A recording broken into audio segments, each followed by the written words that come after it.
ইমামে মাহদিকে দেখতে কেমন হবে? হাদিসের মধ্যে এসেছে ইমামে মাহদির শারীরিক গঠন প্রণালী, তার দৈহিক অবকাঠামো হবে, তার আখলাক চরিত্র হবে নবী মুহাম্মদুর রাসূলুল্লাহ সাল্লাল্লাহু আলাইহি ওয়াসাল্লামের সাথে সাদৃশ্যপূর্ণ, এবং তিনি দীর্ঘাকৃতির হবেন, লম্বা চওড়া হবেন।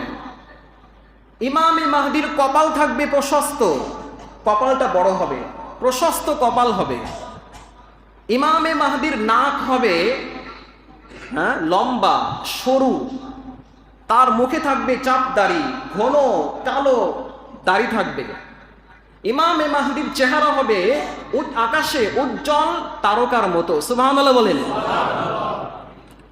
তার চেহারার মধ্যে এমন এক লাবণ্যতা থাকবে, এমন এক নূর থাকবে, মানুষ দেখেই বুঝতে পারবে যে আর কেউ না, এ সাধারণ কোনো